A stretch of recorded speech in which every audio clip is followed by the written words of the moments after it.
Vamos a orar. Oramos, Padre Celestial, queremos agradecerte en esta mañana porque estamos aquí, Señor, con tus hijos conectados para conocerte más, porque tú eres nuestra salvación y la salvación de este mundo.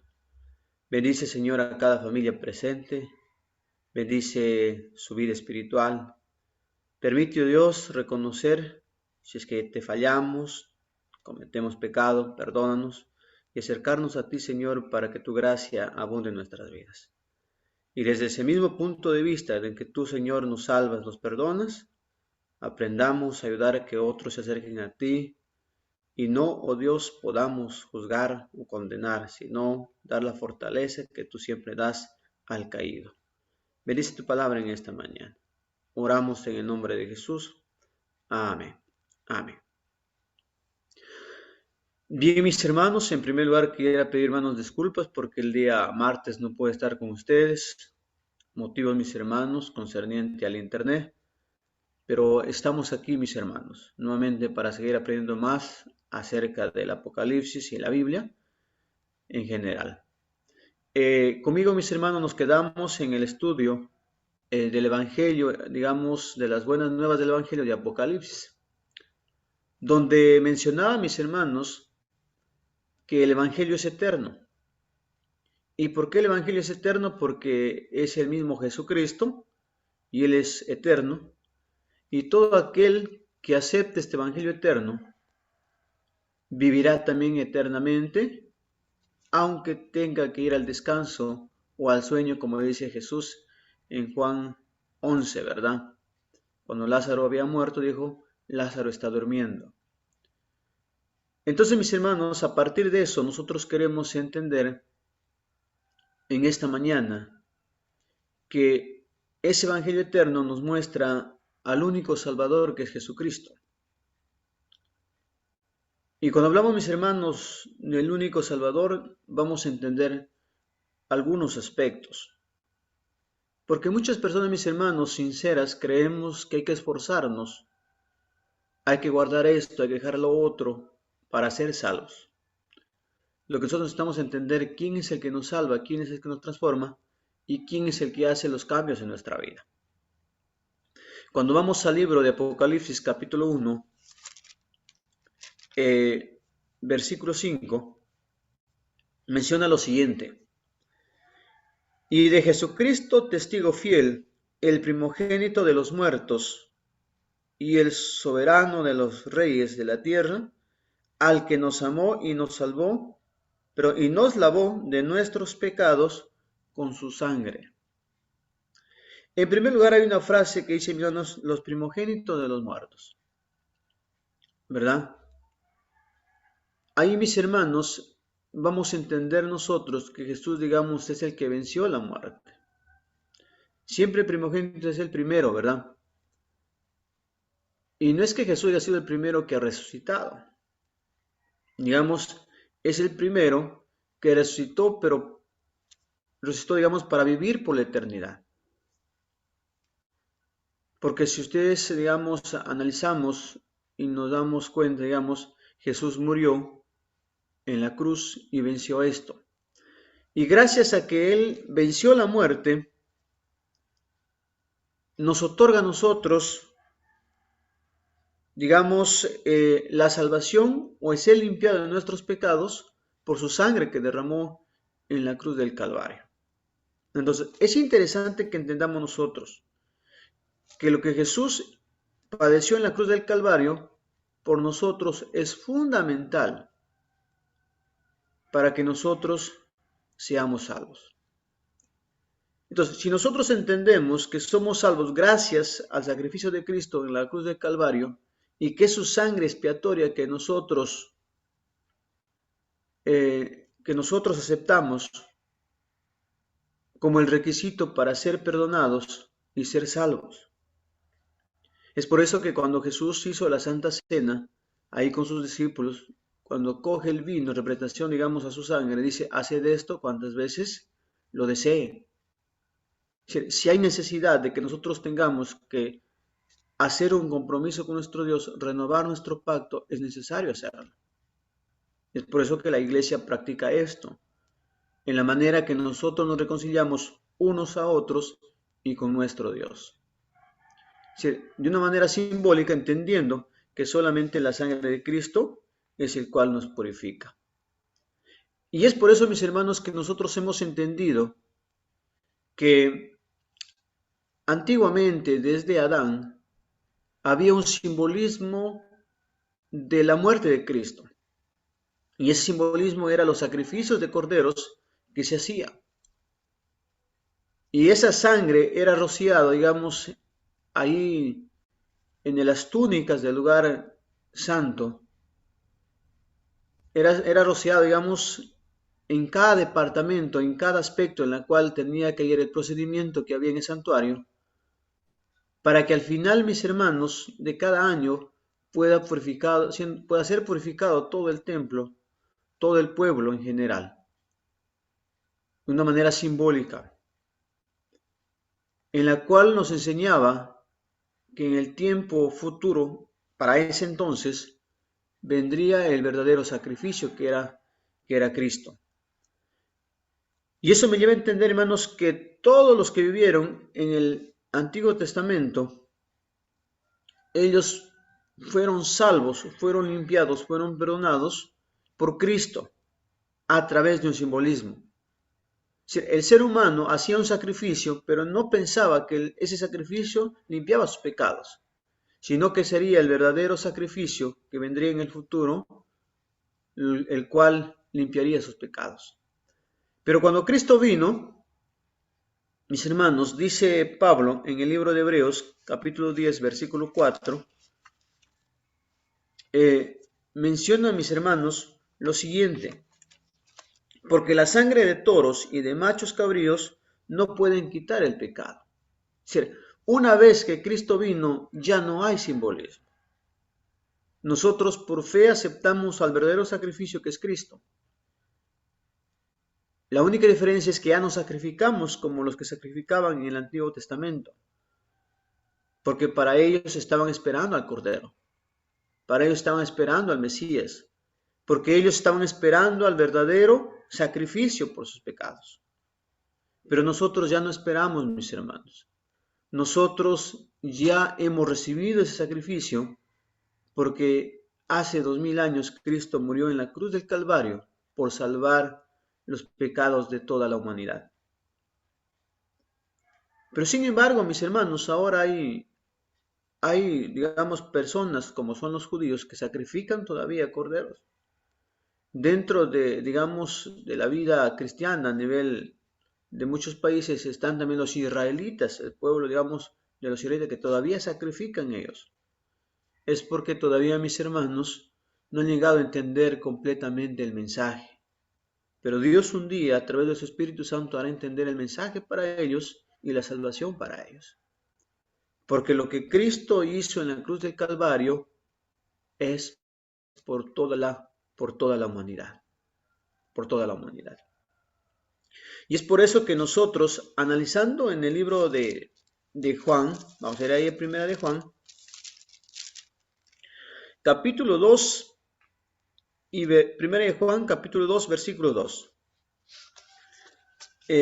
Juan expresa, mis hermanos, ahí lo siguiente. Dice, y Él es la propiciación de nuestros pecados, no solamente de los nuestros, sino también de los de todo el mundo.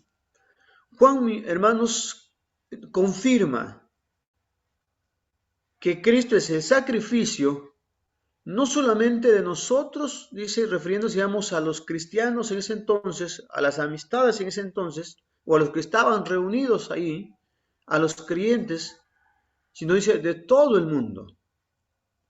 Es por eso que Juan 3:16 dice, porque de tal manera amó Dios al mundo, ¿cierto? Jesús vino a morir por toda la humanidad, y el plan de Él es que todos nos salvemos. Pero lamentablemente somos personas libres que tomaremos nuestras propias decisiones.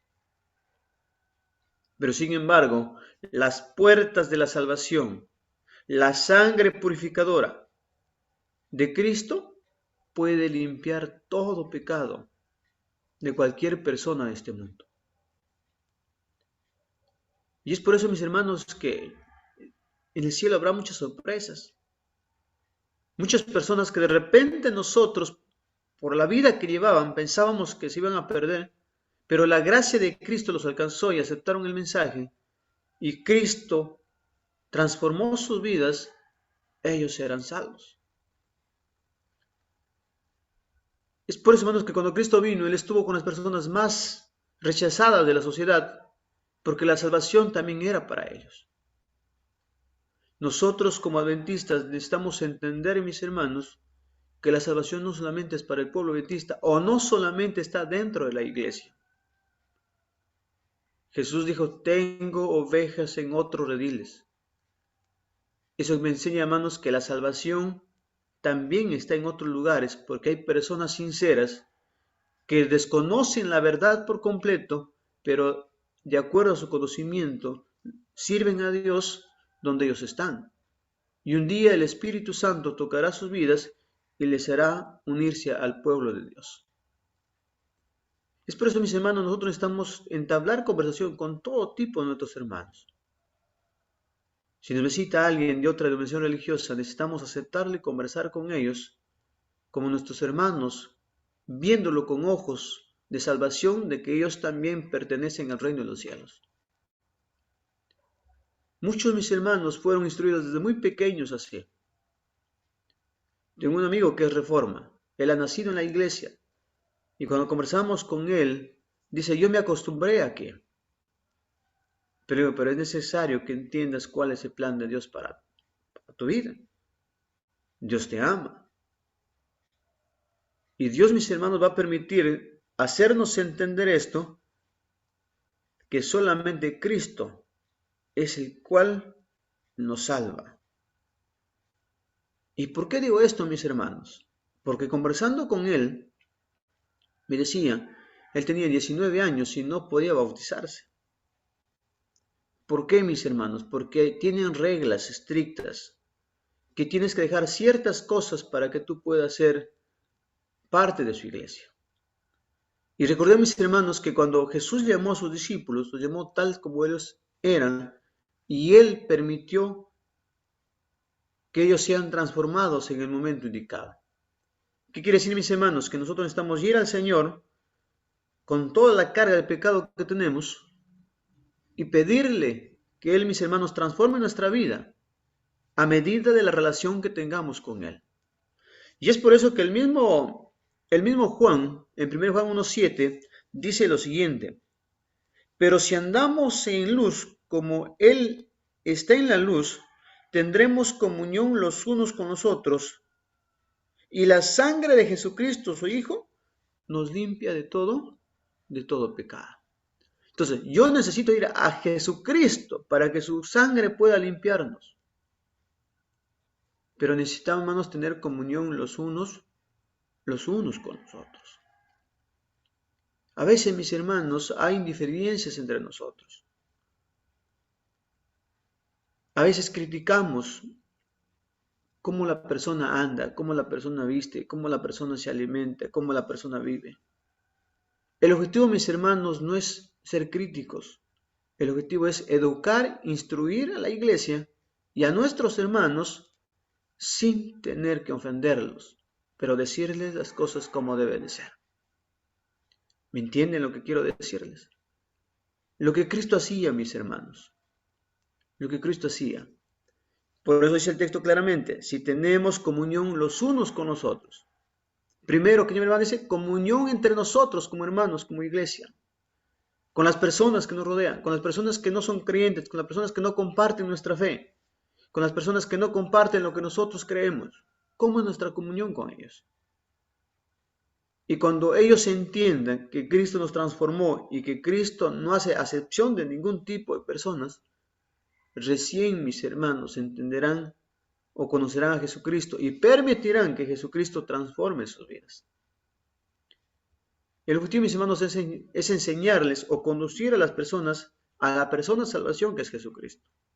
Y pregunto, Si Jesucristo cuando estuvo en esta tierra no hizo diferencia alguna, se relacionó con todo tipo de personas, los amó a todos, los perdonó, ¿quién somos nosotros para hacer, mis hermanos, lo contrario? ¿Qué derecho tenemos nosotros para condenar o salvar o señalar a unos de otros? Claro que no. Es por eso, mis hermanos, que cuando nosotros estudiamos Apocalipsis, estudiamos para conocerlo a Jesús y de esa manera poder dar el mensaje a otras personas. Yo sé que Apocalipsis menciona de Babilonia, y cuando viene Babilonia nos viene a la mente a nosotros qué tipo de religión, ¿verdad? Yo quisiera, hermanos, que nos preguntemos ahí, ¿cuántos de nosotros tenemos familias en esas iglesias o en esa iglesia? ¿Y cuántos nosotros los amamos y queremos que se salven?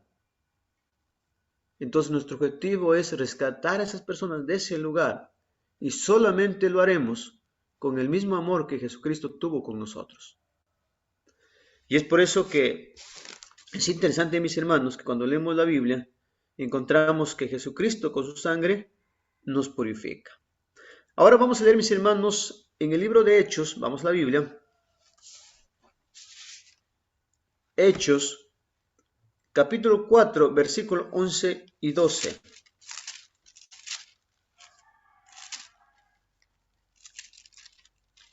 Vamos a buscar ahí. Hechos, capítulo 4, versículos 11 y 12. A ver si, mis hermanos, estamos atentos ahí con la lectura también. Dice, este Jesús es la piedra reprobada por vosotros, los edificadores, la cual ha venido a ser la cabeza del ángulo, y en ningún otro hay salvación, porque no hay otro nombre bajo el cielo dado a los hombres en que podamos ser salvos. Hermanos, la salvación está en Jesucristo, no está en una iglesia.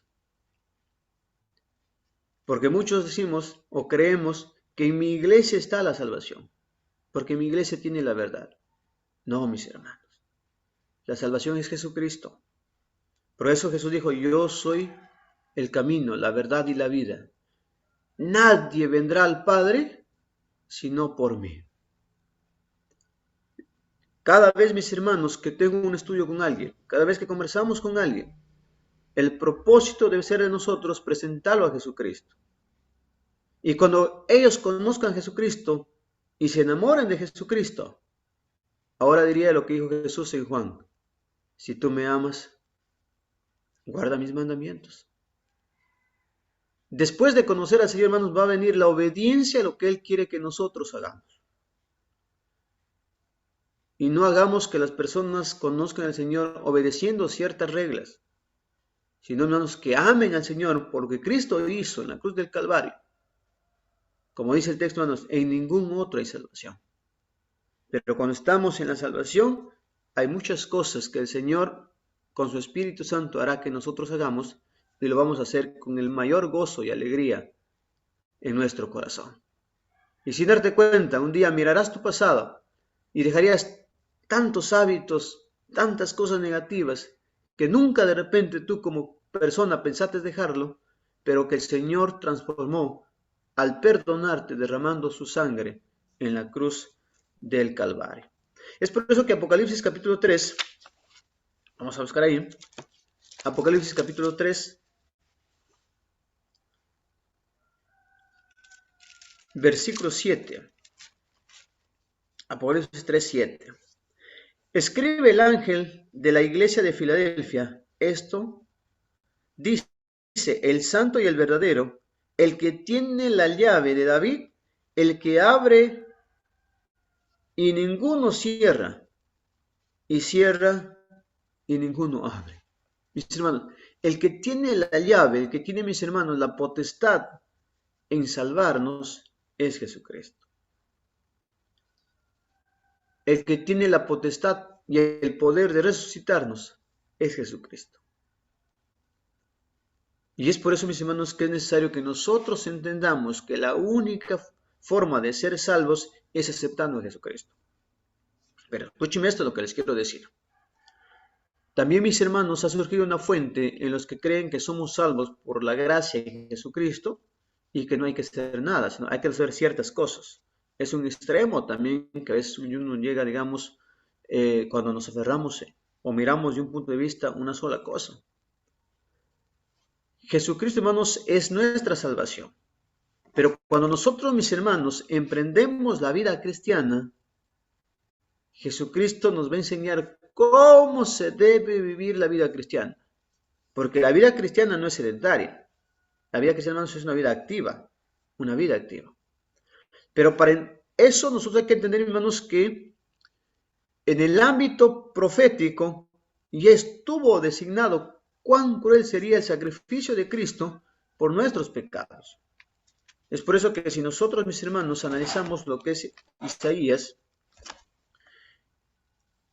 53, vamos a entender, mis hermanos, en lo que el profeta Isaías profetizó acerca de cómo sería nuestra salvación. Ojo, porque nuestra salvación, mis hermanos, que fue por la sangre de Cristo, no fue una salvación, digamos, leve. Lo que Cristo pasó fue algo crítico, algo fuerte. Y eso debe ayudarnos a reflexionar que cuán grande fue su amor a sacrificarse de esa manera por salvar a la vida o a la raza humana. Isaías 53:6 dice: todos nosotros nos descarriamos como ovejas, cada cual se apartó por su camino, mas Jehová cargó en él el pecado de todos nosotros. Primer punto, nosotros estamos descarriados, perdidos en el pecado. Cristo por nosotros se hizo pecado o cargó nuestros pecados, mis hermanos, para así nosotros ser librados de sus pecados. Él cargó nuestra culpa. Y sigue diciendo, miren, sigue diciendo más el libro de Isaías 53:9, salteamos al 9. Y se impuso con los impíos su sepultura, mas con los ricos me fue en su muerte, aunque nunca hizo maldad, ni hubo engaño en su boca. Miren, Jesús fue sin pecado, fue inocente, fue perfecto. Por nosotros se hizo pecador, dice ahí. Por nosotros se hizo pecado, cargó nuestros pecados en sí. Y por cargar nuestros pecados, el pecado emana la muerte. Si el pecado dice, todo aquel que comete pecado debe morir. Y es por eso que Jesús murió. Eso estuvo profetizado ya. Y también tuvo profetizado, digamos, que cómo sería su sepultura, ¿verdad? Dice, se impuso con los impíos su sepultura. ¿Por qué? Porque solamente los pecadores merecen morir. Mas los ricos fue en su muerte. Referencia, hermanos, a Nicodemo ahí y al otro personaje más que estuvo ahí que lo enterraron, ¿verdad? Aunque nunca hizo maldad, ni hubo engaño en su boca. Jesús, mis hermanos, padeció lo que nosotros merecemos padecer, porque nosotros somos pecadores. A pesar, mis hermanos, que conocemos a Cristo, a pesar que estamos en la iglesia, mientras estemos en este mundo, seguimos cometiendo pecado. Y hay que recordar esto, mis hermanos, para aquellos que quieren levantar el dedo y acusar a alguien. Dijo Pablo, no hay ni siquiera uno que sea justo. Todos somos pecadores. Todos necesitamos de la gracia de Cristo. Todos necesitamos del perdón de Cristo. Y todos estamos en juego nuestra salvación. De lo que estamos aquí, mis hermanos, nosotros hay que sentirse seguros y que Cristo viene, somos salvos con Él. Pero también hay que ser como Pablo dijo, hay que examinarnos y tener cuidado de que nosotros, siendo los que instruimos, los que enseñamos a la iglesia, nos podamos perder. Porque el enemigo, mis hermanos, es astuto. El enemigo es tan astuto que muchas veces quiere que nosotros nos apartemos de nuestro Dios. Y es por eso que en el versículo 10 dice, del mismo 53 que estamos estudiando, dice, con todo esto Jehová quiso quebrantarlo, sujetándoles a padecimientos, cuando haya puesto su vida en expiación por los pecados, será linaje. Dice, vivirá por largos días y la voluntad de Jehová será en mano prosperada. Otra vez más, mis hermanos, vemos ahí a Jesucristo como la expiación por nuestros pecados, como el sacrificio por nuestros pecados. Entonces, hermanos, la única forma que seamos salvos es gracias a Jesucristo, a nadie más. Entonces necesitamos amar a Jesucristo y luego entenderemos qué quiere Él que nosotros podamos hacer. Y voy a terminarnos con lo siguiente.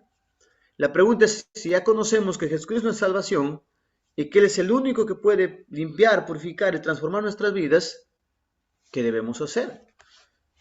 Esa misma pregunta, mis hermanos, también me hicieron, digamos, se hicieron en ese entonces. Según el libro de Hechos 16:31, dice lo siguiente: y ellos dijeron, cree en el Señor Jesucristo y serás salvo tú y tu casa. Lo interesante, mis hermanos, es que si yo acepto a Jesucristo como mi Salvador, eso trae bendición para toda mi familia. No quiere decir que toda mi familia, hermanos, va a tomar la decisión por Jesucristo, porque muchas familias se rebelan, sino, mis hermanos, que la conducta que tengamos nosotros con respecto a cómo aceptamos esa salvación, hará que las personas que están a mi lado vean y sigan al Señor. Eso, hermanos, quiero decirles, depende de ustedes, de que sus hijos, su familia, puedan ser cristianos también. Un día, mis hermanos, papá decidió bautizarse mientras yo predicaba aquí en Perú, en Tumbes, cerca de la frontera de Ecuador. Y papá me dijo, hijo, si no fuera porque vi cambios en tu vida, no sería adventista yo. No iría a la iglesia, porque papá nunca pisó una iglesia, nunca leyó una Biblia. Entonces, cuando vio que Dios cambiaba mi vida, él solito se agarró a leer, a estudiar la Biblia y un día tomó la decisión de bautizarse. Y ahora él es el diácono de la iglesia.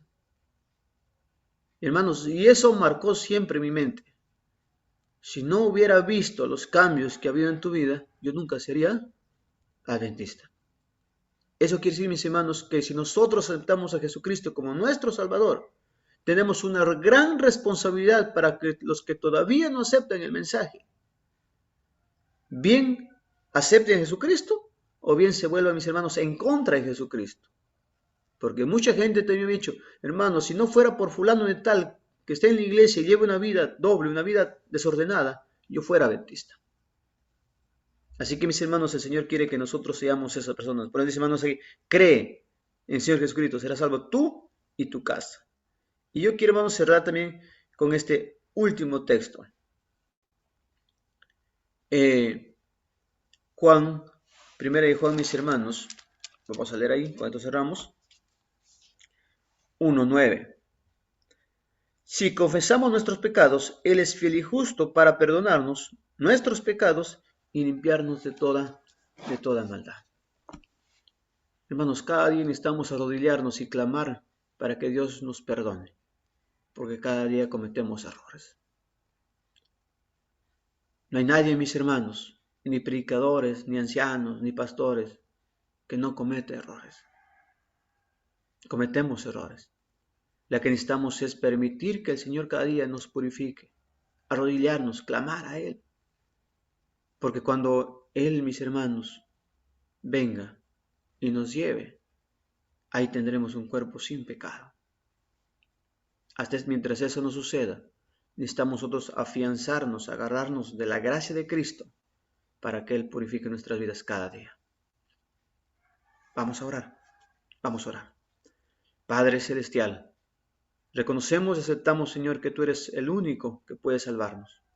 El gran sacrificio que murió por nuestros pecados.